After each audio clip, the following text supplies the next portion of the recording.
Ketahuan selingkuh di pantai Bali. Assalamualaikum warahmatullahi wabarakatuh. Halo Bunda sahabat Ainun. Semoga Bunda semuanya dalam keadaan sehat dan selalu bahagia ya. Kali ini Ainun akan membawakan cerita tentang Ayu.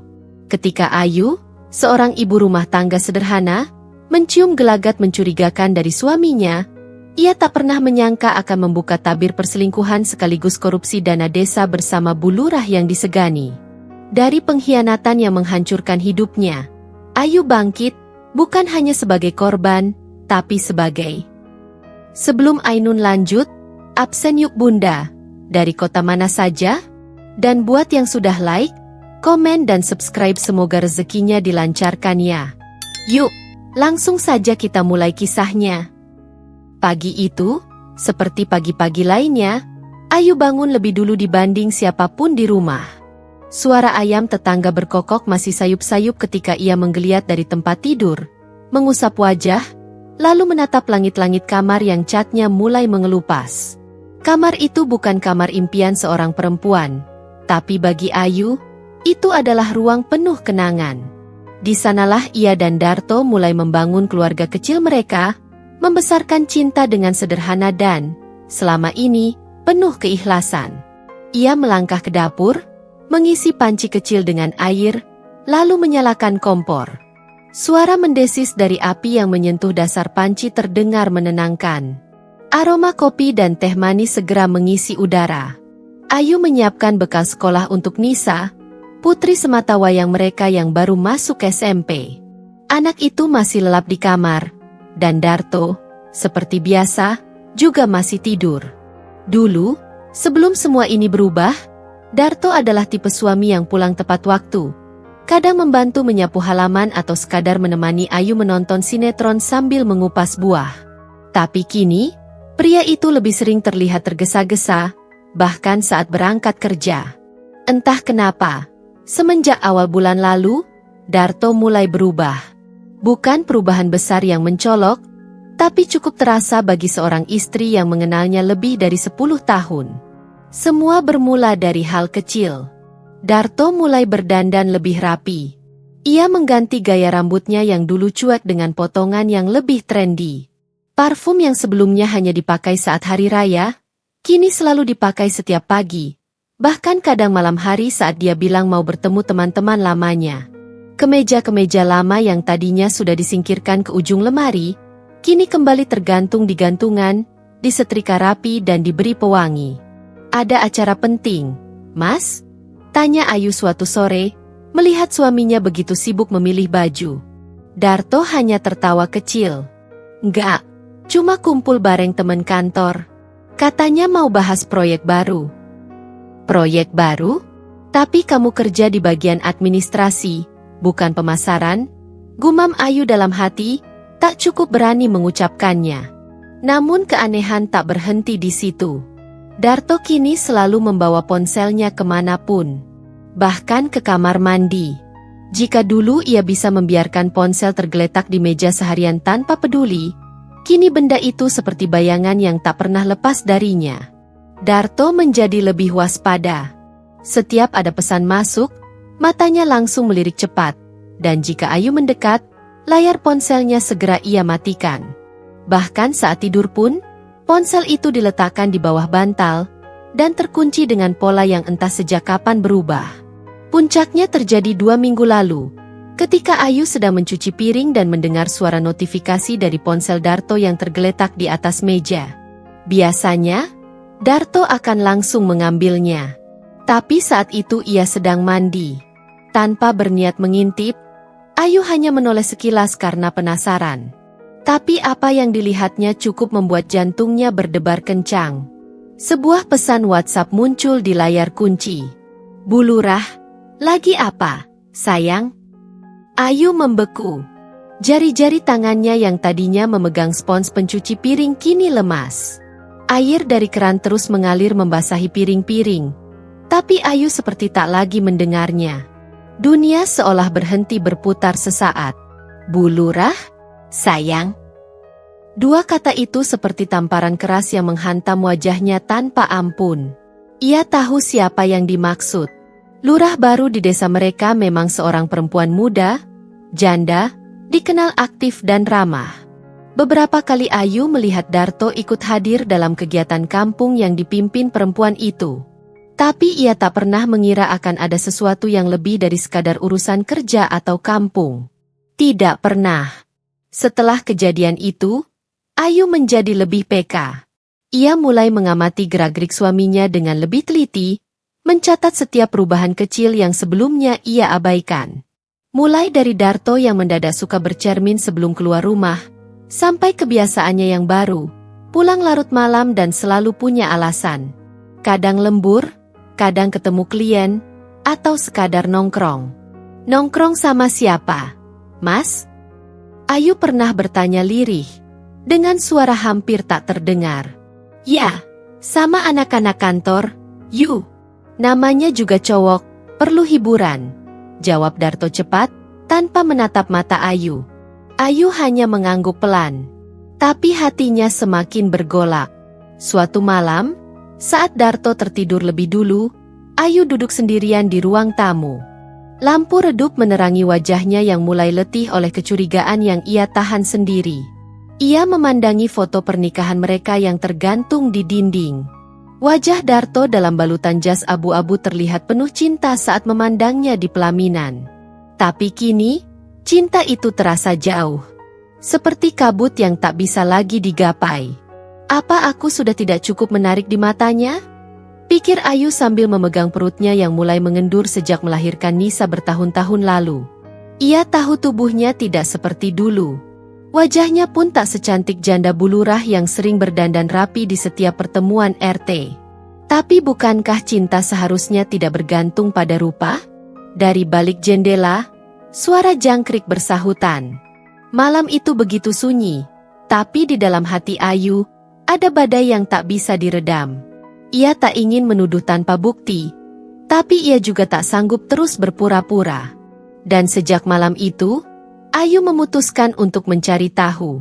Ia akan mengungkap semua. Karena jika memang ada pengkhianatan di balik parfum dan senyuman palsu suaminya, maka Ayu berhak tahu. Ia bukan lagi Ayu yang dulu hanya menerima. Ia adalah seorang istri yang terluka, tapi tak akan tinggal diam. Desa Karangjati, tempat tinggal Ayu dan Darto, bukanlah desa besar. Hanya deretan rumah-rumah sederhana yang berjajar di antara sawah dan jalan utama yang belum sepenuhnya diaspal. Penduduknya saling mengenal satu sama lain.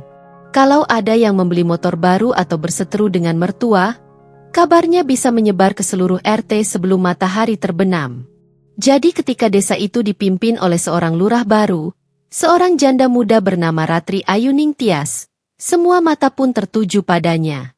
Bu Ratri bukan perempuan biasa.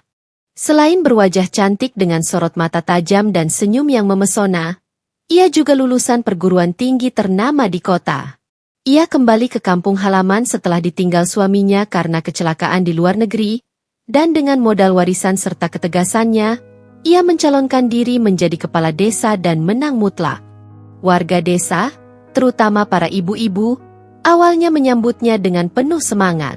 Namun lama-kelamaan, gumaman dan bisik-bisik mulai terdengar. "Cantik-cantik, kok janda?" ujar salah satu tetangga Ayu suatu pagi sambil nyapu halaman. Ada juga yang berseloroh, jangan-jangan banyak yang mulai sering ke kantor desa bukan karena urusan, tapi karena bulurah. Dan Ayu, yang dulu menganggap komentar seperti itu hanya gosip murahan, kini mulai merasa hatinya tak tenang. Sejak menemukan pesan mencurigakan di ponsel Darto dari kontak bertuliskan, "Bu Lurah", Ayu mulai memperhatikan hal-hal kecil yang selama ini luput dari perhatiannya.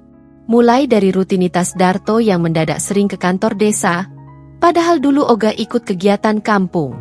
Sekarang, hampir tiap minggu ia, kebetulan, ada rapat ini itu, mengantar berkas, bahkan kadang ikut ronda malam meskipun bukan gilirannya. "Mas, kok kamu rajin banget ke kantor desa akhir-akhir ini?" tanya Ayu suatu sore sambil melipat baju. "Ya biasalah, bantu-bantu. Bu Lurah tuh lagi program bersihin data warga. Katanya biar dapat bantuan dari pemerintah. Aku bantu input." Jawab Darto sambil sibuk memoles sepatunya. Ayu hanya mengangguk. Tapi hatinya menjerit. Bukan karena jawabannya. Tapi karena tatapan Darto saat menyebut, Bu Lurah, ada sesuatu di sana. Bukan sekadar hormat, tapi seperti kekaguman yang ditahan. Minggu berikutnya, Ayu sengaja datang ke kantor desa. Alasan resminya, mengurus surat domisili untuk keperluan sekolah Nisa. Tapi dalam hatinya, ia ingin melihat sendiri seperti apa sosok yang mungkin telah mencuri perhatian suaminya. Dan saat pertama kali melihat Bu Ratri dari dekat, Ayu mengerti. Perempuan itu mengenakan blus putih sederhana yang dipadukan dengan celana panjang bahan. Riasannya tipis, tapi wajahnya segar, bersih, dan sorot matanya penuh percaya diri. Ia berdiri di halaman kantor desa, memberi pengarahan pada sekelompok karang taruna yang hendak mengadakan kerja bakti. Tiba-tiba, Ayu merasa seperti kertas buram di hadapan lukisan mahal. Bu Ayu ya? Sapa Bu Ratri ramah saat melihatnya. Iya, Bu. Mau urus surat domisili. Oh, boleh langsung ke Pak Anton di dalam ya? Nanti kalau butuh tanda tangan, bawa ke saya. Suaranya lembut, senyumannya hangat. Tak ada nada sinis atau angkuh. Tapi justru itu yang membuat Ayu makin resah. Bagaimana jika Darto benar-benar jatuh cinta? Pada senyum itu, pada kecerdasan itu, belum sempat Ayu masuk ke dalam, matanya menangkap sosok suaminya sedang memanggul dus air mineral dari arah parkiran. Darto tertawa, bercanda dengan salah satu staf desa, lalu tanpa malu-malu masuk membawa dus itu ke ruang rapat. Padahal, sepagi tadi, Darto pamit dengan alasan hendak ke toko bangunan. Ayu terdiam. Tangan yang membawa map pun gemetar perlahan. Dari kejauhan, ia melihat Darto keluar dari ruangan, lalu berdiri di dekat Bu Ratri, menyodorkan secari kertas sambil tertawa kecil. Bu Ratri meraih kertas itu sambil menoleh, dan keduanya tertawa. Tertawa bersama. Seolah dunia hanya milik mereka. Ayu ingin marah. Tapi kepada siapa? Bu Ratri tidak berbuat salah. Darto juga belum tentu. Tapi hatinya sebagai istri mulai runtuh pelan-pelan. Seperti dinding tua yang dihantam hujan deras bertahun-tahun. Malam itu, Ayu tak bisa tidur. Ia menatap langit-langit kamar sambil memeluk Nisa yang sudah lelap. Di luar kamar, Darto baru pulang, dengan langkah ringan dan wangi parfum mahal yang menyusup sampai ke ruang tidur. Ayu menutup mata, menahan air mata. Ia tahu, malam-malam seperti ini akan datang lebih sering. Tapi ia juga tahu, dirinya tak bisa tinggal diam terlalu lama. Dia harus tahu kebenarannya. Walau itu berarti menghancurkan dunia yang selama ini ia pertahankan sendirian. Pagi itu, langit Karangjati mendung. Hujan rintik mulai turun sejak subuh, membasahi genteng-genteng tua rumah warga dan menciptakan aroma tanah basah yang menguar hingga ke dapur rumah Ayu. Tapi tak ada yang lebih membuat hati Ayu terasa becek dan lembab selain sebuah pesan yang masuk di ponselnya, pukul 5.27 pagi. Nomor tak dikenal. Tanpa nama, tanpa salam. Hanya ada satu foto dan satu kalimat pendek. Masih percaya suamimu cuma bantu rapat? Ayu yang baru selesai menanak nasi langsung terdiam. Tangan yang memegang sendok nasi tiba-tiba dingin. Ia menatap layar ponsel tanpa berkedip, nyaris lupa bernapas. Foto itu terlalu jelas. Terlalu gamblang untuk disalahpahami. Di sana, tampak Darto duduk di sebuah warung kopi sederhana. Warung langganan para pegawai desa, yang letaknya sedikit tersembunyi di belakang balai desa. Ia duduk bersisian dengan Bu Lurah Ratri. Posisi mereka sangat dekat. Terlalu dekat untuk dua orang yang katanya hanya membahas program bantuan pemerintah. Mereka tampak sedang tertawa. Bu Lurah bahkan menyentuh lengan Darto dengan ujung jarinya sambil memiringkan kepala ke arah laki-laki itu. Dan Darto, ia menatapnya dengan senyum yang jarang Ayu lihat dalam beberapa bulan terakhir. Senyum tulus. Senyum penuh kekaguman. Atau rasa suka? Ayu membeku di depan kompor. Nasi belum matang, air belum direbus, dan pagi belum benar-benar dimulai. Tapi hatinya sudah berkecamuk. Matanya panas. Ingin rasanya ia langsung mengirim foto itu ke Darto. Menuntut penjelasan. Memaki. Atau mungkin, dalam keputusasaannya, menangis sambil bertanya apa dirinya sudah tak cukup bagi lelaki itu. Tapi Ayu bukan perempuan gegabah. Ia tahu, kebenaran harus dikupas pelan-pelan. Seperti bawang, karena kalau terlalu cepat, bisa-bisa perihnya membuatmu buta sebelum melihat inti persoalan. Ia menghapus notifikasi pesan itu, menyimpan fotonya di folder tersembunyi, dan menamai file itu dengan nama acak, resep sambal merah JPG. Setelah itu, ia mandi, menyiapkan sarapan, dan memanggil Nisa seperti biasa. Darto pun bangun sekitar pukul 6, lalu duduk di meja makan dengan santai seperti tak ada yang berubah. "Wah, ada sambal tempe hari ini," ujar Darto, mengambil nasi dan melahapnya dengan lahap. Ayu menatapnya lama. Lelaki itu kini seperti topeng yang berjalan. Di luar tenang, tapi siapa tahu apa yang tersembunyi di balik senyum dan sorot matanya. "Mas, semalam pulangnya agak malam ya?" Iya. Rapat agak molor. Bu Lurah ngajak rembukan tambahan soal program sanitasi. Jawabnya cepat, nyaris tanpa pikir. Ayu mengangguk pelan. Ia memerhatikan ekspresi Darto. Tenang. Sangat tenang. Seolah kebohongan itu sudah terlalu sering ia ucapkan. Hari itu, Ayu sengaja tidak pergi ke pasar seperti biasa. Ia menunggu Darto berangkat ke kantor desa, lalu menyusul diam-diam dengan ojek tetangga. Ia duduk di ujung jalan, pura-pura menjual kerupuk rumahan bersama ibu-ibu lain. Matanya tajam mengamati siapa yang datang dan pergi dari balai desa.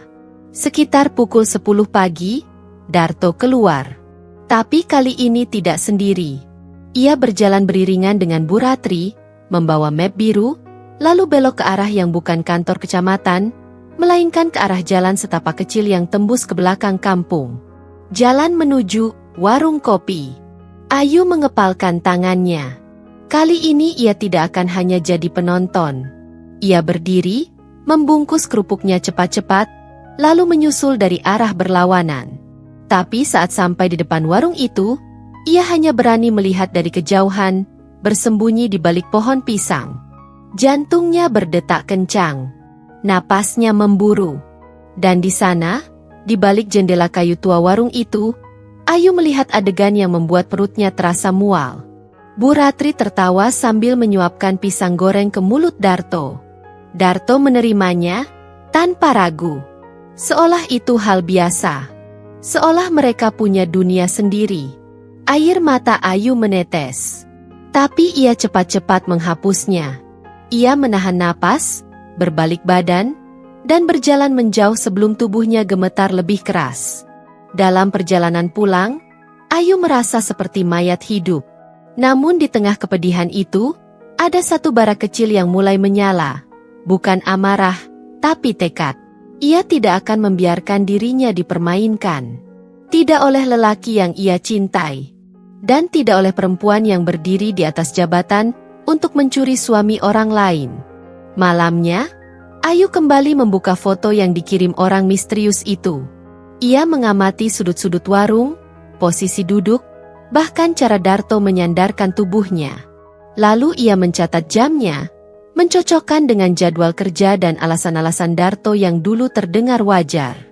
Lembar demi lembar mulai tersusun di pikirannya. Ayu tak lagi sekadar istri yang terluka. Ia kini adalah seorang penyelidik. Dan langkah pertamanya, mencari tahu siapa pengirim pesan itu. Karena seseorang di luar sana sedang mengamatinya juga. Dan mungkin, seseorang itu tahu lebih banyak daripada yang Ayu pikirkan. Desa Karangjati bukan desa yang besar, tapi warganya dikenal guyup dan waspada. Sudah jadi kebiasaan bahwa urusan kecil pun bisa cepat menyebar dan jadi topik pembicaraan di warung kopi, pos ronda, hingga di pinggiran sawah. Terlebih ketika urusan itu menyangkut uang. Sudah 3 bulan jalan utama ke ladang belum juga diaspal. Tanah merahnya mulai retak di sana-sini, membentuk kubangan jika hujan, dan jadi sarang debu kalau panas menyengat. Padahal, plang proyek bertuliskan, pembangunan jalan akses tani, dana desa tahun anggaran ini, sudah berdiri sejak bulan lalu. Awalnya warga masih sabar, tapi lama-kelamaan, keluhan mulai terdengar. Terutama dari para petani yang setiap hari harus mendorong sepeda atau gerobak hasil panen lewat jalan itu. Katanya mau dikasih batu koral minggu kemarin, ucap Pak Giman, seorang petani cabai, sambil menyeruput kopi di warung Bu Sarti. Tapi yang datang cuma truk kosong muter-muter, terus pergi lagi. Iya, bantuan sembako juga katanya cair bulan lalu, kok rumah saya nggak dapet? Timpal Bu Minah, ibu 3 anak, yang sehari-hari jadi buruh pengupas bawang. Yang lain mulai ikut bersuara.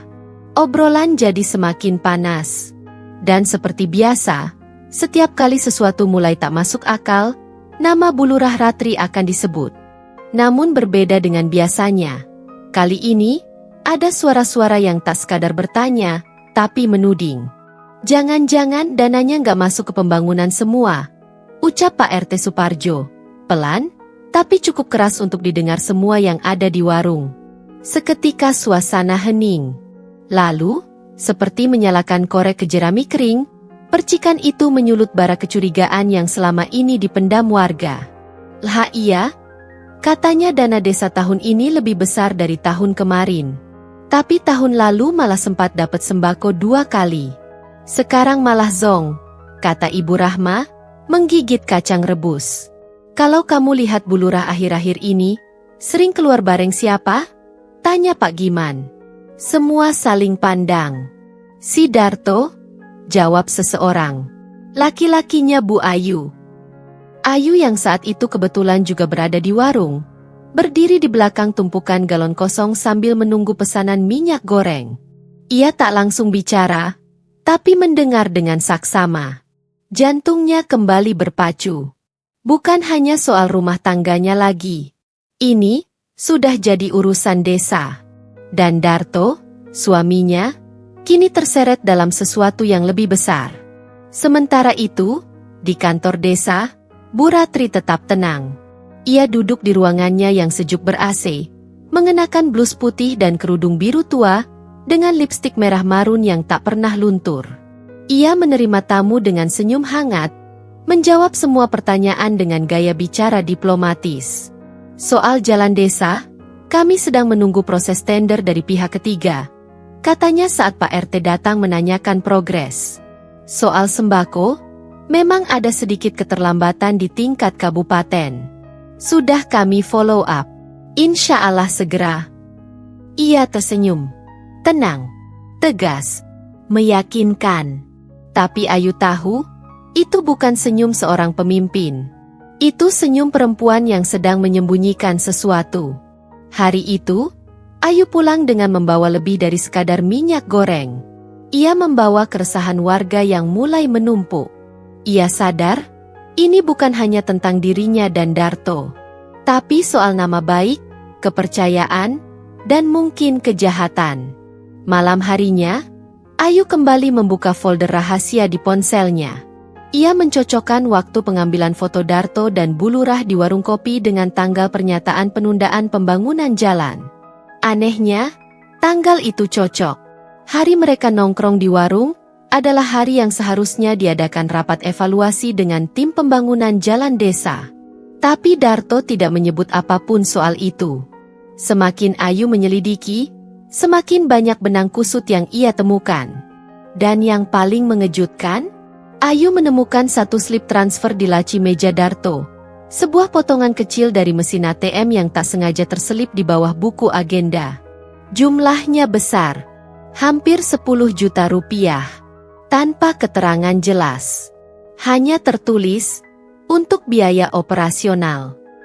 Tapi operasional apa? Dengan tangan gemetar, Ayu memotret slip itu. Matanya kini tak hanya menyimpan air mata, tapi juga kobaran tekad. Desa ini sedang dibohongi. Warganya sedang dimiskinkan oleh orang yang mereka percaya. Dan suaminya, lelaki yang dulu bersumpah akan selalu jujur padanya, sekarang berdiri di sisi yang salah. Ayu tahu, ia harus melangkah lebih jauh. Ia harus membongkar semuanya. Walau itu berarti harus menghancurkan nama baik Darto. Atau bahkan hatinya sendiri. Langit kota Solo siang itu mendung. Seperti perasaan Ayu yang makin berat menahan beban pikiran. Ia datang ke kota bukan untuk berbelanja atau berjalan-jalan seperti biasanya. Kali ini, ada tujuan lain, mencari kepingan-kepingan kebenaran yang selama ini tersembunyi. Ia berjalan pelan di trotoar, menyusuri area depan sebuah hotel berbintang 4 yang terkenal sering digunakan pejabat untuk pertemuan resmi. Matanya tajam, sesekali menatap mobil-mobil yang lalu lalang, sesekali berpura-pura menelepon sambil mengamati sekitar. Ayu bukan detektif, tapi cinta dan pengkhianatan telah mengubahnya jadi perempuan yang lebih waspada. Ia tahu, ada hal-hal yang tak akan terungkap hanya dengan menunggu. Harus dicari, dikejar, bahkan jika itu menyakitkan. Tak jauh dari lobi hotel, seorang pria tua tampak duduk santai di bangku kayu dengan seragam rompi oranye kusam bertuliskan, "Parkir resmi". Di sekelilingnya, motor-motor dan mobil terparkir rapi. Wajahnya legam, kulitnya keriput, dan suaranya serak ketika Ayu akhirnya memberanikan diri mendekat. "Pak, numpang tanya. Bapak sering jaga di sini ya?" Tanya Ayu, sopan. "Tiap hari, Mbak." "Kenapa ya?" sahut pria itu ramah, sambil menguap kecil. Ayu membuka ponsel dan memperlihatkan foto Darto dari kejauhan. Bukan potret dekat, hanya siluet Darto saat membantu Bu Lurah di kantor desa. Tapi cukup jelas memperlihatkan postur tubuh dan ciri khas kemeja yang sering dipakai. "Pernah lihat orang ini datang ke sini, Pak?" Si tukang parkir menyipitkan mata. Ia mendekat, memiringkan kepala, lalu diam beberapa detik. Matanya menajam. "Wah, iya. Ini yang sering datang pakai mobil dinas plat merah itu, kan?" Ayu menahan napas. "Iya, benar. Sama siapa biasanya, Pak?" "Sama perempuan. Cantik. Kelihatan kayak pejabat juga.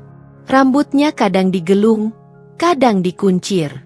Tapi gayanya ya, kelihatan orang penting." Mereka sering turun berdua, terus langsung masuk hotel. Ayu makin pucat. Mobil dinasnya warna abu tua. "Kan, Pak? Ada lambang kabupaten kecil di kaca belakang." Pak parkir itu mengangguk. "Nah, betul. Wah, itu MAH sering banget ke sini. Kadang seminggu 2 kali.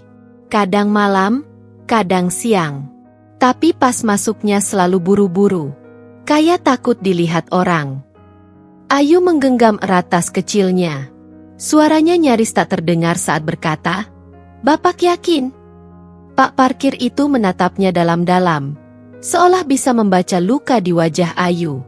"Saya kerja di sini sudah 5 tahun, Mbak. Saya nggak pernah ngarang. Lagian mereka juga nggak sembunyi amat. Kalau Mbak tanya security hotel, mungkin mereka bisa cerita lebih lengkap. Tapi ya hati-hati aja." Ayu hanya bisa mengangguk. Kakinya mulai lemas. Dunia di sekelilingnya berputar pelan. Nafasnya naik turun, antara marah, sakit hati, dan getir. Ia tahu Darto berubah. Ia tahu ada yang disembunyikan. Tapi ia tak pernah benar-benar yakin sampai hari ini. Hotel. Perempuan cantik. Mobil dinas. Potongan-potongan teka-teki mulai menyatu seperti keping puzzle berdarah. Kini bukan hanya soal perselingkuhan, tapi juga soal penyalahgunaan wewenang. Dan semuanya mengarah ke satu nama, Bu Lurah Ratri. Sore itu, Ayu tidak langsung pulang. Ia duduk lama di kursi halte, menatap jalanan yang ramai. Di tangannya, ada secari kertas catatan kecil berisi waktu dan tanggal yang baru saja ia dapatkan dari si tukang parkir.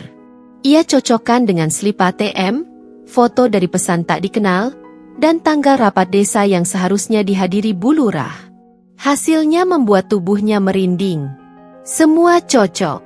Jam-jam di mana Bu Lurah dan Darto tidak bisa diganggu, di desa, ternyata adalah jam yang sama dengan kedatangan mereka di hotel. Ayu menghubungi seseorang di desa, Wawan, mantan ketua Karang Taruna yang sekarang bekerja sebagai jurnalis lepas di media online lokal. Mereka pernah dekat dulu sebelum Ayu menikah, dan hubungan mereka tetap baik. Wawan, kamu masih suka nulis berita investigasi nggak? Tanya Ayu lirih lewat telepon. Masih. Kenapa? Yu? Aku punya cerita. Tapi bukan cerita biasa. Ini bisa ngubah pandangan banyak orang. Tapi aku butuh bukti kuat. Kamu bisa bantu? Suara Wawan langsung serius. Kalau ini soal dana desa dan bulurah, kamu bukan orang pertama yang curiga. Tapi kamu yang pertama datang padaku bawa potongan bukti. Ayu menarik napas panjang. Besok kita mulai. Kita cari bukti lebih banyak. Aku nggak akan diam lagi, Wan. Dan malam itu, saat Darto pulang dan kembali pura-pura lelah, Ayu menyambutnya dengan senyum biasa. Tapi di balik senyum itu, hatinya sudah dingin. Karena cinta, tak akan bisa hidup berdampingan dengan kebohongan. Dan Ayu sudah bersiap menghadapi perang. Malam turun perlahan di desa Sumberjati. Di luar, suara jangkrik bersahutan, sesekali diiringi lolongan anjing jauh dari ujung kampung. Di dalam rumah, Ayu duduk sendiri di ruang tengah. Lampu sengaja dibiarkan redup. Jam dinding menunjukkan pukul 23.12. Darto sudah lama tidur. Lelah sepulang dari rapat koordinasi yang katanya berlangsung hingga malam. Tapi malam ini, Ayu tak bisa tidur. Bukan karena takut, tapi karena tekadnya semakin bulat. Ia harus menemukan bukti yang tak bisa disangkal. Beberapa hari lalu, ia berhasil mendapat salinan pengeluaran dana desa lewat temannya yang bekerja sebagai staf di kantor kecamatan. Ada angka-angka janggal di sana.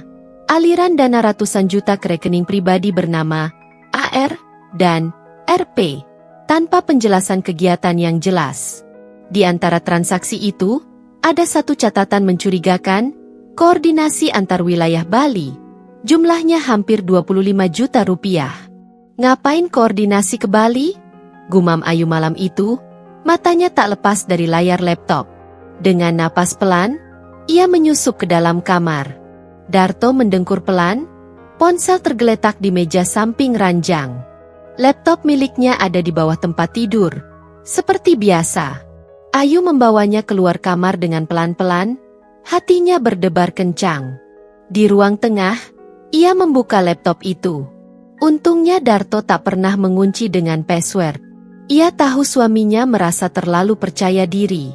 Atau mungkin, terlalu meremehkan dirinya. Dan malam itu, semua mulai terkuak. Folder, download, di laptop Darto ternyata penuh dengan file dokumen dan PDF yang belum sempat dihapus. Mata Ayu terpaku pada satu file bernama etiket _Bali _atas _nama Ratri Setio PDF. Dengan tangan gemetar, Ayu membukanya. Sebuah tiket pesawat pulang pergi Surakarta Denpasar atas nama Ratri Setio Ningrum, keberangkatan 2 minggu lalu, dan yang membuat jantung Ayu serasa berhenti. Pembayaran dilakukan menggunakan kartu kredit atas nama Darto. Bukan tiket rombongan. Hanya 2 penumpang. Tiket satunya atas nama Darto Sutopo. Mereka ke Bali. Berdua. Saat itu Darto bilang sedang mengikuti pelatihan kepala RT Kabupaten. Padahal, tak ada RT lain dari desa Sumberjati yang pergi. Ayu mendadak mual. Tapi ia tahan. Ia simpan file itu, menyalin ke flash disk kecil yang ia sembunyikan di branya, lalu melanjutkan pencarian. Setelah mencari lebih dalam, ia membuka folder lain. Folder bernama Rapat Bulanan. Tapi di dalamnya bukan dokumen rapat. Ada file Excel yang tampaknya adalah hasil pencatatan keuangan dana desa. Ayu bukan akuntan, tapi ia cukup cerdas. Ia mengenali pola, aliran dana masuk dari rekening desa, lalu keluar ke sejumlah rekening pribadi. 3 nama muncul berulang, AR, RP, dan satu lagi, Ratri Setio Ningrum. Tapi yang membuatnya benar-benar marah adalah catatan transfer dari rekening pribadi Darto ke sebuah akun bernama Hotel Nirwana Ubud, senilai Rp8.750.000. Langsung ia cocokkan tanggalnya dengan tiket pesawat tadi. Persis. Astagfirullah. Ayu mengelus dada. Bukan cuma selingkuh, mereka juga makan uang rakyat. Semua rasa yang selama ini menyesakkan dada kini berubah menjadi bara. Ia tidak menangis, tidak juga mengamuk. Ia justru lebih tenang, dingin seperti batu. Bukti-bukti ini bukan lagi soal harga diri, tapi soal keadilan. Soal wajah-wajah warga yang antre bantuan tapi tak kunjung datang. Soal ibu-ibu yang berjalan berkilo-kilo karena jalan desa belum diperbaiki. Soal anak-anak sekolah yang mengeluh karena jembatan reo tak kunjung dibangun. Dan sementara itu, suaminya tidur nyenyak di kamar. Setelah entah berapa kali tidur bersama wanita yang seharusnya melindungi desa mereka. Esok harinya, Ayu pergi ke warnet milik kakak sepupunya di kecamatan. Ia mencetak semua file, tiket pesawat, bukti transfer, dan laporan dana desa palsu. Semuanya dimasukkan dalam satu map besar. Ia tidak bisa bergerak sendiri. Ia butuh orang yang bisa berpikir jernih, dan yang bisa mengubah fakta menjadi berita. Seseorang seperti Wawan, jurnalis yang pernah ia temui beberapa bab sebelumnya. Siangnya, mereka bertemu di warung pecel lele di pinggir jalan. Wawan mendengarkan dengan serius, matanya melebar saat melihat isi map yang disodorkan Ayu. Ini bisa jadi bom besar, Yu. Kalau ini kita angkat, bukan cuma bulurah, tapi seluruh sistem bisa goyang. Ayu menatapnya tenang. Aku nggak takut, Wan. Aku cuma nggak mau warga kita terus dibodohi. Dan aku nggak mau terus hidup dengan laki-laki pembohong seperti Darto. Wawan mengangguk pelan. Aku akan bantu. Tapi kita harus hati-hati. Ini bukan cuma soal cinta segitiga. Ini korupsi. Uang negara. Dan kalau mereka tahu kita bergerak, bisa-bisa kita dibungkam sebelum semuanya terbuka. Ayu tersenyum tipis. Kalau mereka pikir aku perempuan lemah, biar mereka lihat nanti. Di kejauhan, suara azan asar berkumandang. Langit mulai mendung. Tapi di hati Ayu, tak ada lagi ketakutan. Hanya ada satu tekad. Kebenaran harus terbuka. Dan pengkhianatan harus dibayar. Malam itu, Ayu menatap tiket pesawat di layar laptop suaminya yang masih menyala. Nama Darto terpampang jelas sebagai pembayar, dengan tanggal keberangkatan 2 hari lagi. Di bawahnya, ada nama Ratri Kusuma Dewi, tak lain dan tak bukan, bulurah desa mereka yang berwibawa tapi penuh teka-teki. Tangannya gemetar. Rasanya seperti mimpi buruk yang terlalu nyata. Ia menutup laptop perlahan, tak ingin menimbulkan suara yang membangunkan suaminya yang tengah terlelap, atau pura-pura tidur, di kamar sebelah. Air mata menetes perlahan, tapi bukan karena lemah. Ada api yang menyala dalam hatinya malam itu. Ayu tak mau hanya jadi korban. Ia ingin tahu semuanya sampai akar. Ia ingin membuka topeng-topeng yang selama ini berdiri angkuh di depan rakyat kecil. Pagi harinya, Ayu menelpon adik kandungnya, Nina, seorang wartawan investigasi di media lokal Yogyakarta. Tak banyak kata yang Ayu ucapkan. Ia hanya bilang, Nin, aku butuh kamu. Bukan sebagai adik, tapi sebagai jurnalis yang berani. Suara Ayu terdengar serak, tapi tajam. Nina langsung datang malam itu juga. Ia membawa kamera tersembunyi, voice recorder kecil, dan insting tajamnya sebagai pemburu berita. Setelah mendengarkan semua penuturan Ayu, Nina terdiam cukup lama. Lalu, ia berkata lirih namun tegas, Kak, ini lebih besar dari soal perselingkuhan. Ini bisa jadi soal penyalahgunaan wewenang, korupsi, dan pengkhianatan publik. Kalau benar, maka ini bisa mengguncang banyak nama. Tapi kita harus punya bukti nyata. Ayu hanya mengangguk. Kita berangkat lusa. Mereka akan kembali sesuai tiket ini. Kita ikuti mereka. Tapi semuanya harus rapi. Aku nggak mau gegabah. 2 hari kemudian, Ayu dan Nina tiba di Bandara Ngurah Rai. Mereka tak membawa banyak barang. Hanya satu koper kecil, kamera tersembunyi yang sudah menempel di bros baju Ayu, dan keberanian yang entah datang dari mana. Nina telah memesan penginapan sederhana tak jauh dari hotel mewah tempat Bulurah dan Darto akan menginap.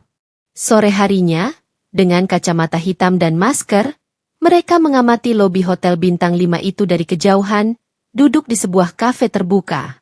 Nina mengintip dari balik majalah yang ia pura-pura baca, sementara Ayu menyesap kopi dengan tangan yang bergetar. Dan benar saja. Sekitar pukul 5 sore, Darto muncul dari pintu depan hotel, mengenakan kemeja putih dan celana kain gelap. Di sampingnya, Bulurah Ratri, mengenakan gaun santai namun elegan. Mereka berjalan berdampingan, tertawa, dan sesekali bersentuhan tangan, terlalu intim untuk sekadar rekan kerja. Nina mengarahkan kamera kecil di dalam tasnya ke arah pasangan itu. Dapat? Bisiknya pendek. Kita ikuti mereka, tapi jangan dekat-dekat. Darto dan Bulurah masuk ke dalam mobil sewaan. Nina dan Ayu pun menyewa ojek online untuk mengikuti dari jarak aman. Rute mereka berakhir di sebuah restoran tepi pantai yang terkenal dengan sunset romantisnya. Mereka memesan tempat duduk di area VIP, hanya untuk pasangan. Lagi-lagi, Nina berhasil merekam gestur mereka. Berpegangan tangan, saling menyuapi, bahkan pelukan singkat saat matahari tenggelam. Ayu menahan tangis di balik semak yang cukup untuk menutup tubuhnya. Tapi Nina tetap fokus, merekam, memotret, mencatat waktu dan lokasi dengan detail. Malamnya, kembali ke penginapan, Nina menyalin semua hasil rekaman ke laptopnya. Kak, ini sudah cukup untuk jadi laporan investigasi. Tapi, aku punya firasat ini belum semuanya. Mereka nggak mungkin ke Bali hanya untuk jalan-jalan. Pasti ada sesuatu yang lebih besar. Mungkin urusan dana itu. Dana desa. Ayu menoleh cepat. Maksudmu, mereka menyamarkan kegiatan korupsi di balik acara liburan ini? Nina mengangguk. Besok kita coba cari tahu. Kita ke hotel itu lagi. Kalau bisa, masuk ke dalam, menyamar sebagai tamu. Kakak harus kuat. Karena apa yang akan kita temukan nanti bisa lebih menyakitkan dari yang kamu bayangkan. Malam itu, Ayu tak bisa tidur. Ia memandangi pantulan bulan dari balik jendela penginapan. Di satu sisi, hatinya hancur. Tapi di sisi lain, ia mulai merasakan kekuatan yang berbeda. Ia bukan hanya seorang istri yang diselingkuhi. Ia kini menjadi saksi pertama atas kejatuhan 2 orang yang selama ini berdiri di atas kebohongan dan keserakahan. Dan ia tahu, perjalanan ini belum selesai. Bahkan baru saja dimulai. Langit mulai memerah ketika matahari perlahan menyentuh cakrawala.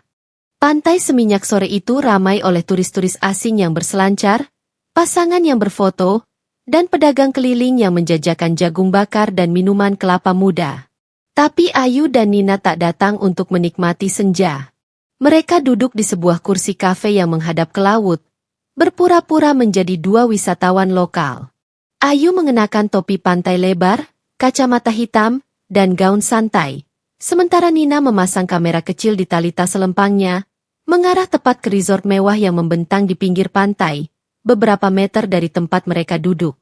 2 gelas mocktail hanya disentuh sesekali. Mata mereka tajam mengamati siapa yang keluar masuk dari pintu belakang resort. Tak lama, suara Nina terdengar lirih. Itu mereka. Ayu langsung menoleh. Di antara kerumunan tamu resort yang tengah menikmati live music akustik, tampak Darto mengenakan kemeja tipis motif pantai, rambut disisir rapi, dan tangan kanannya menggandeng Bulurah Ratri yang mengenakan dress putih selutut. Keduanya tertawa lepas, seolah dunia milik mereka berdua. Langkah mereka santai, seolah ini adalah bulan madu. Nina mengaktifkan mode rekam suara di ponselnya yang terselip di balik menu kafe. Mereka berdua berdiri perlahan, lalu berjalan menjauh, berpindah ke sisi resort yang lebih sepi, tempat di mana tamu-tamu biasanya menikmati makan malam pribadi sambil mendengar debur ombak. Dan benar saja, di kursi rotan pojok yang menghadap laut, Darto dan Bulurah duduk berdampingan, minuman mahal di tangan, dan sepiring makanan laut tersaji di meja. Ayu dan Nina bersembunyi di balik dinding tanaman hias, cukup dekat untuk merekam semua percakapan. Transfer terakhir udah masuk belum?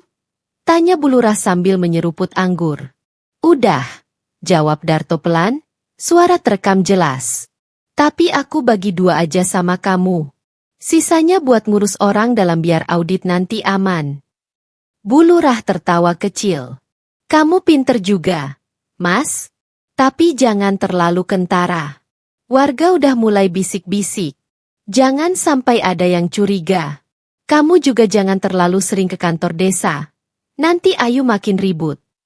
Ayu nyaris terjatuh mendengar namanya disebut. Tapi ia segera merunduk, menggenggam tangan Nina erat-erat. Tenang, sahut Darto. Dia cuma ibu rumah tangga biasa. Cuma bisa masak dan ngurus rumah. Urusan beginian gak akan nyampe ke otaknya. Aku yang urus. Nina mendesah pelan, berusaha tetap profesional walau darahnya ikut mendidih. Dan kamu, sambung Bulurah sambil menyentuh tangan Darto di atas meja, harus tetap jaga mulut. Soal anggaran jalan desa yang dialihin ke pembelian lahan itu, cuma kita yang tahu. Yang penting, duitnya udah muter. Sisanya tinggal kita kelola lagi, kan? Ayu hampir tak percaya. Ia kira yang disakitinya hanyalah hatinya. Tapi ternyata, seluruh desa dikhianati. Malam itu, Ayu dan Nina kembali ke penginapan dengan rekaman penuh. Nina langsung menyalin dan mengamankan file kedua harddisk cadangan dan cloud server milik kantor media tempat ia bekerja. Besok kita ke Jakarta, ucap Nina tiba-tiba.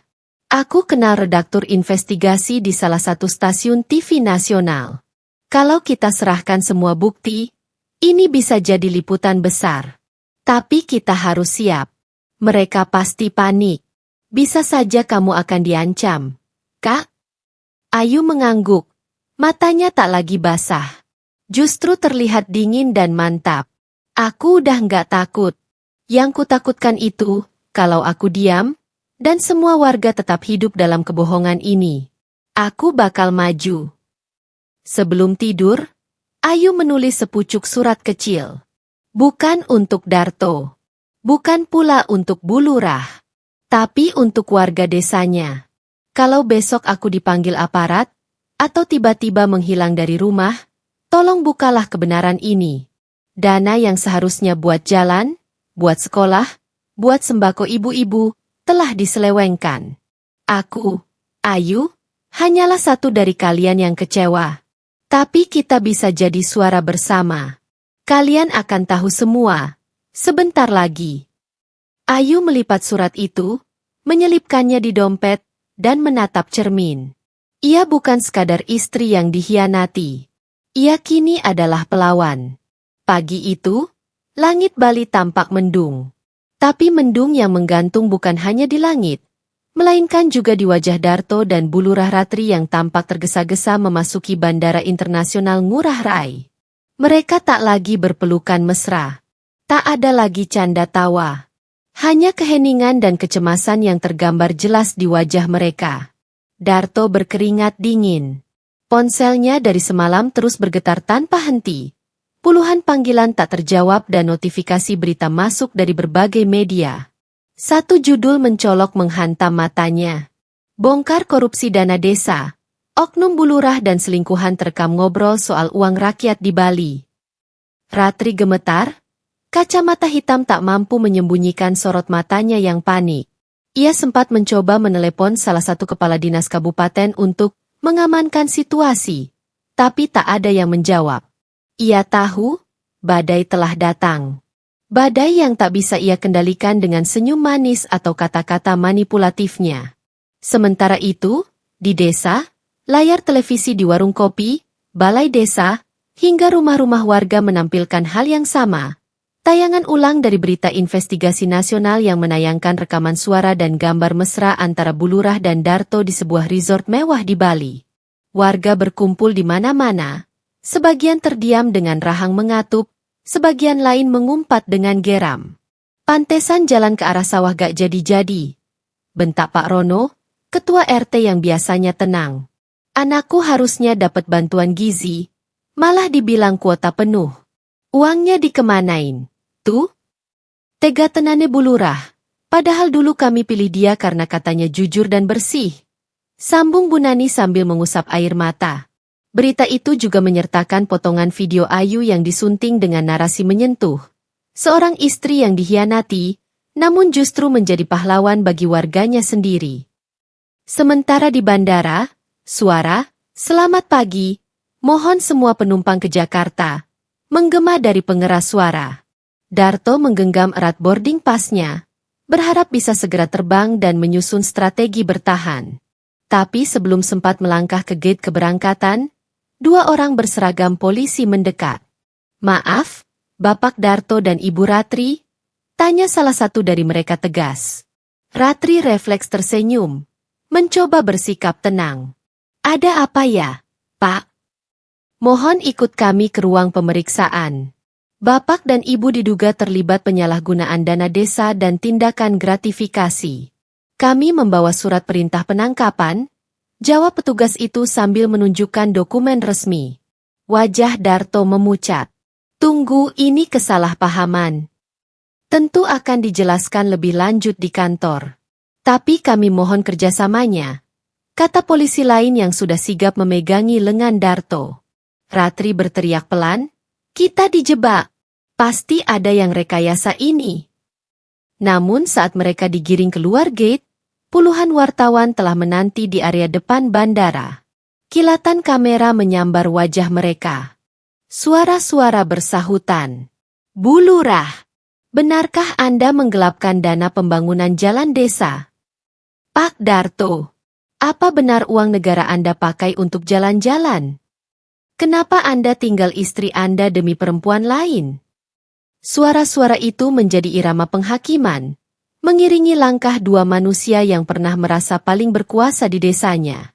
Mereka mencoba menunduk, tapi kebenaran telah terang benderang. Tak ada lagi tempat bersembunyi. Di desa, pengumuman melalui speaker mushola menggema. "Assalamualaikum. Kepada seluruh warga Dusun Karangsari, kami sampaikan bahwa Ibu Lurah Ratri dan Saudara Darto telah ditangkap di Bandara Ngurah Rai pagi ini oleh kepolisian karena dugaan korupsi dan gratifikasi. Kita akan mengadakan rapat luar biasa besok di Balai Desa. Dimohon kehadirannya." Warga mulai berbondong-bondong ke Balai Desa. Mereka tak hanya marah, tapi juga merasa kehilangan rasa percaya. Kepercayaan yang mereka berikan selama bertahun-tahun, kini hancur dalam semalam. Sementara itu di rumah kecil di pinggir desa, Ayu duduk diam di beranda, menatap langit pagi yang mendung tapi tenang. Di sampingnya, Nina memegang surat undangan dari stasiun televisi nasional untuk hadir sebagai narasumber dalam segmen Suara Perempuan Pelawan. "Dunia akhirnya melihat, Kak. Tapi aku tahu, luka di hatimu gak sembuh secepat itu," bisik Nina lembut. Ayu tersenyum, tipis tapi tegar.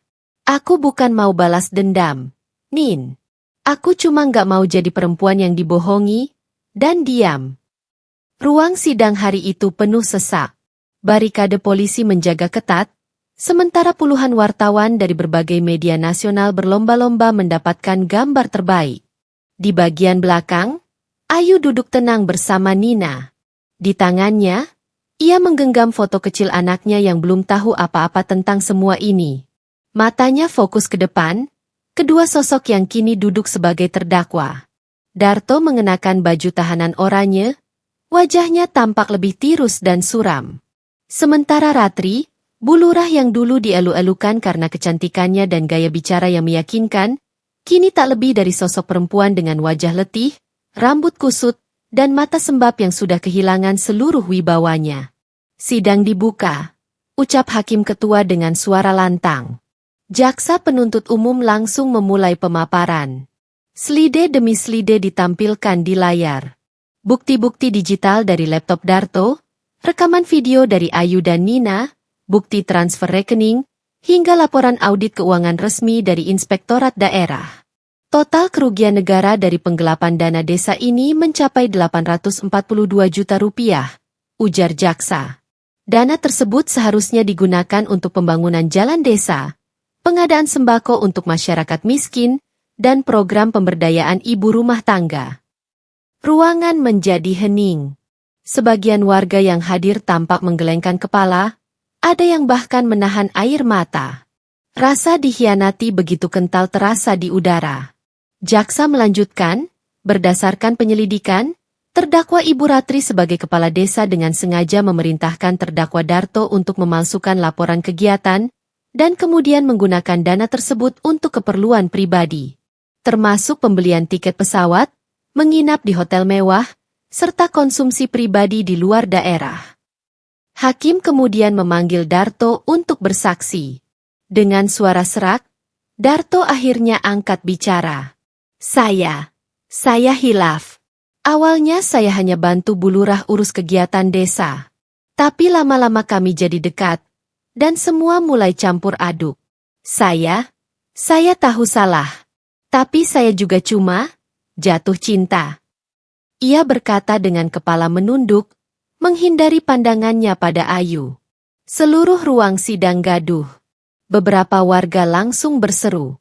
Cinta apa itu namanya? Itu merampok uang rakyat. Cinta kok dari hasil korupsi. Namun hakim meminta ketenangan. Lalu giliran Bu Lurah Ratri yang diminta bersaksi. Ia berdiri perlahan, suaranya bergetar tapi tetap mencoba tenang. Saya tidak sepenuhnya menyalahkan Darto. Saya tahu, sebagai pemimpin, saya bertanggung jawab atas semua ini.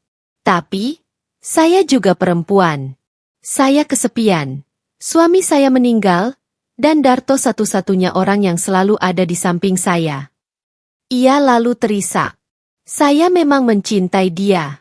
Tapi saya juga mencintai desa ini. Saya mohon, berikan saya kesempatan untuk memperbaiki semuanya. Saya bersedia kembalikan uang itu. Terlambat, seru salah satu warga dari kursi belakang. Kalau tidak kepergok, pasti kalian masih enak-enakan di Bali pakai uang kami. Ayu hanya diam, menatap lurus. Dalam hatinya, tidak ada lagi amarah. Hanya kelelahan. Ia sudah cukup menangis, cukup hancur, dan kini ia hanya ingin melihat kebenaran ditegakkan. Sidang berjalan hampir 5 jam. Tim penasihat hukum Darto dan Ratri sempat memohon keringanan dengan alasan bahwa mereka bukan pelaku kriminal sebelumnya, dan tidak pernah memiliki catatan kejahatan. Tapi semua argumen itu tak mampu meruntuhkan bukti-bukti yang telah begitu jelas ditampilkan. Menjelang senja, hakim akhirnya membacakan putusan. Dengan mempertimbangkan seluruh bukti dan kesaksian, pengadilan negeri memutuskan, terdakwa Ratri dan terdakwa Darto dinyatakan bersalah melakukan tindak pidana korupsi dan gratifikasi secara bersama-sama. Masing-masing dijatuhi hukuman 8 tahun penjara, denda 500 juta rupiah, dan kewajiban mengganti kerugian negara dalam waktu 6 bulan atau diganti dengan pidana tambahan 2 tahun. Terdengar isak tangis pelan dari kursi keluarga terdakwa. Namun warga yang hadir justru bersorak kecil.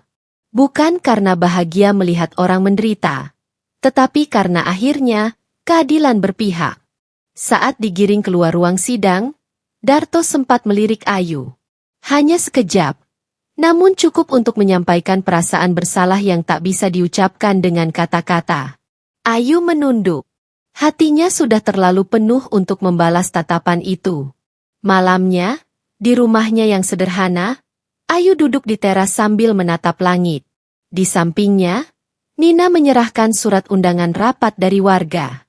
Besok kamu diundang jadi perwakilan suara perempuan di musyawarah desa.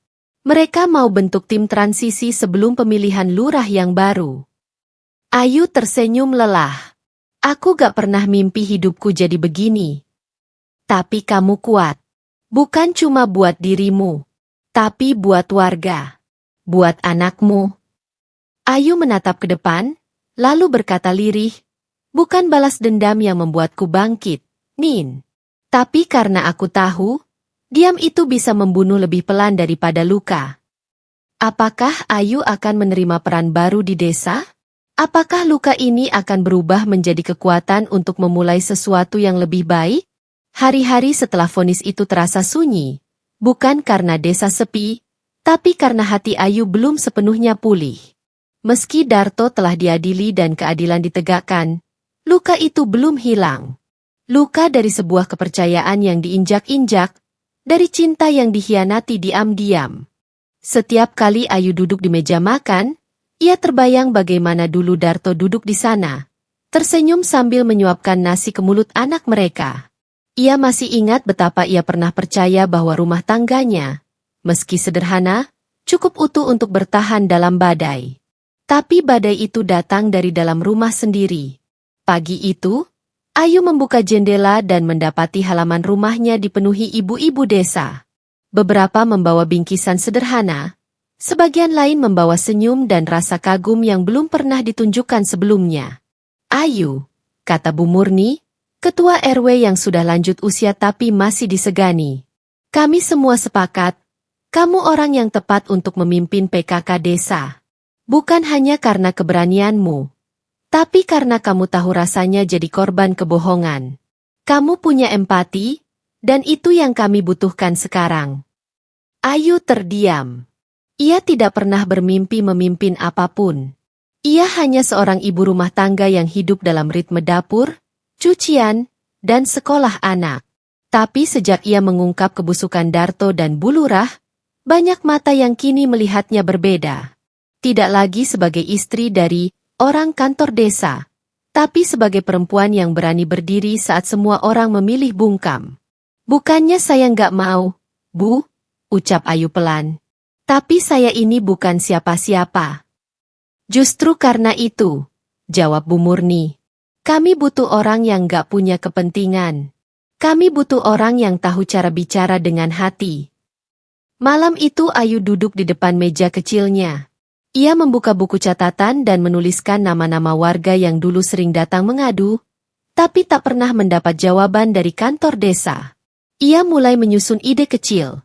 Pengajian rutin untuk ibu-ibu, kelas memasak untuk remaja putri yang tak bisa lanjut sekolah, dan pelatihan menjahit dari bantuan mesin-mesin lama yang mangkrak di gudang balai desa. Ia tahu, ini belum apa-apa. Tapi ia juga tahu, perubahan tak harus dimulai dari gedung mewah atau anggaran besar. Perubahan bisa lahir dari satu orang yang memilih bergerak. Dan Ayu, untuk pertama kalinya, merasa bahwa luka yang ia bawa, mungkin bukan akhir dari segalanya. Suatu sore, saat Ayu sedang merapikan tanaman, seorang pemuda datang menghampiri. Wajahnya asing, tubuhnya tinggi dengan pakaian rapi dan ransel di punggung. "Permisi, Bu Ayu?" "Iya, saya sendiri." "Maaf, kenal di mana ya?" tanya Ayu sambil membersihkan tangannya. "Nama saya Bayu. Saya dosen muda dari Universitas di Solo. Saya sedang mengadakan penelitian tentang peran perempuan dalam gerakan anti korupsi desa." Ayu tersenyum kaku. "Wah, saya bukan siapa-siapa, Mas. Cuma korban." "Justru itu, Bu. Suara korban kadang lebih menyadarkan daripada teori manapun." Mereka duduk di bangku kayu depan rumah.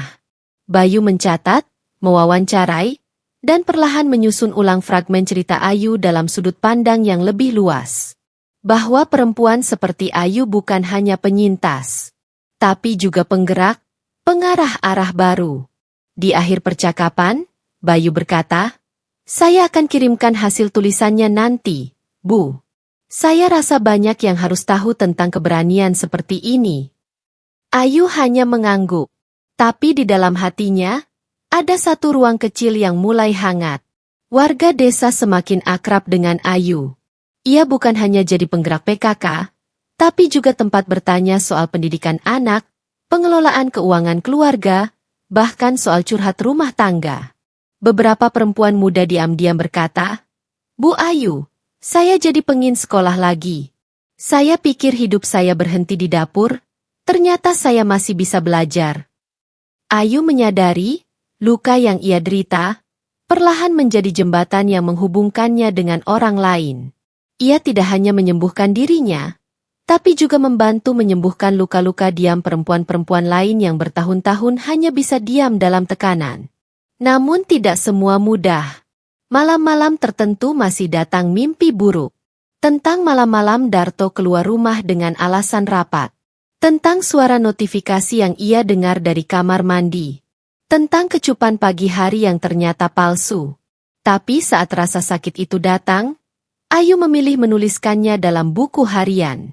Ia menulis, bukan untuk mengingat luka, tapi untuk memastikan bahwa ia tak akan pernah kembali ke tempat yang sama. Dan suatu malam, saat ia menuliskan kalimat terakhir sebelum tidur, tangannya menulis. Dulu aku adalah istri dari seorang pengkhianat. Sekarang aku adalah ibu, pemimpin PKK, sahabat warga, dan perempuan yang akhirnya tahu, aku cukup. Apakah Ayu akan melangkah lebih jauh ke dunia kepemimpinan desa? Apakah akan muncul tokoh-tokoh baru yang mencoba menghalangi langkahnya? Pagi itu langit desa berwarna biru muda, tenang dan bersih, seolah menyambut awal baru yang telah lama ditunggu Ayu. Di dapurnya yang kini lebih luas dan rapi, terdengar denting alat masak, suara minyak yang berdesis, dan tawa para ibu yang membantunya memasak. Aroma bumbu tumis merebak ke seluruh rumah. Bukan lagi hanya dapur seorang ibu rumah tangga, tapi kini adalah pusat usaha catering, dapur Ayu, yang perlahan tumbuh besar dan menjadi kebanggaan warga desa. Ayu berdiri di sudut dapur, mengenakan celemek bermotif bunga dan kerudung sederhana. Wajahnya bersinar oleh kesibukan yang ia cintai. Dulu, ia bangun dengan rasa cemas karena takut suaminya kembali menyembunyikan sesuatu. Kini, ia bangun setiap pagi dengan tujuan yang jelas. Menyajikan makanan terbaik dan membuka lapangan kerja untuk perempuan-perempuan desa yang pernah diremehkan, seperti dirinya. Desa mulai berubah. Kantor desa kini dipimpin oleh lurah baru. Seorang pria muda idealis bernama Pak Hadi yang berani transparan dan terbuka. Ia bahkan beberapa kali meminta Ayu menjadi narasumber dalam pelatihan anti korupsi dan pemberdayaan perempuan. Suatu siang setelah rapat PKK, Pak Hadi menghampiri Ayu dan berkata, "Bu Ayu, tahu nggak, dari semua perubahan yang terjadi di desa ini, kehadiran ibu adalah yang paling besar pengaruhnya. Kalau dulu kami hanya punya pemimpin di atas kertas, sekarang kami punya panutan yang nyata." Ayu tersenyum. Meski matanya sedikit berkaca-kaca. "Saya ini bukan siapa-siapa, Pak. Saya cuma perempuan yang pernah dikhianati."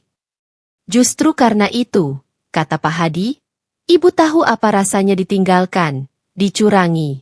Dan Ibu tidak memilih untuk menyimpan dendam, tapi memilih membangun. Itu yang membedakan." Hari demi hari berlalu. Ayu mulai menerima pesanan besar dari kota. Ia bahkan membuka kelas memasak gratis setiap minggu untuk ibu-ibu muda yang ingin mandiri secara ekonomi. Di antara mereka, ada janda, ada korban KDRT, ada pula yang dulunya takut bermimpi. Tapi di mata Ayu, mereka semua punya satu kesamaan, semangat untuk bangkit. Ayu tak lagi bicara tentang Darto. Nama itu hanya menjadi bagian kecil dari kisah yang lebih besar. Meski kadang bayangannya masih datang seperti hantu di malam hari, Ayu belajar berdamai. Ia tahu, bukan melupakan yang menyembuhkan, tapi memaafkan diri sendiri dan keadaan. Suatu sore, Ayu duduk di beranda rumah, memandangi matahari yang mulai tenggelam di balik sawah. Di tangannya, secangkir teh jahe hangat. Anak semata wayangnya, Raka, duduk di samping sambil bercerita tentang mimpinya menjadi arsitek. "Mama, nanti kalau aku sudah sukses, aku mau bangun rumah buat Mama. Yang besar, punya kebun bunga, dan dapur 2 lantai," katanya bersemangat. Ayu tersenyum, membelai rambut anaknya. "Mama nggak butuh rumah besar, Nak. Yang penting, kamu punya hati yang besar." Raka mengangguk, lalu memeluk Ayu erat. Di pelukannya, Ayu merasa tenang. Ia tahu, dari pengkhianatan yang menghancurkan hatinya, ia menemukan sesuatu yang lebih kokoh, dirinya sendiri. Di pojok balai desa, kini ada papan kecil bertuliskan kutipan dari Ayu. Kutipan yang dicetak oleh warga untuk mengenangnya sebagai sosok yang memberi semangat baru. Luka memang menyakitkan, tapi dari luka kita belajar. Siapa yang layak dipertahankan, dan siapa yang harus kita lepaskan. Karena dari patah, kita belajar berdiri. Dan dari jatuh, kita belajar melangkah lebih bijak. Dan begitulah Ayu, perempuan biasa yang tak menyerah meski semesta sempat menjatuhkannya. Dari reruntuhan cinta, ia membangun kekuatan. Dari air mata, ia menumbuhkan harapan. Kini ia bukan hanya penyintas, tapi inspirasi bagi seluruh desa. Dan siapapun yang pernah merasa hancur namun memilih untuk tidak tinggal di bawah puing-puingnya.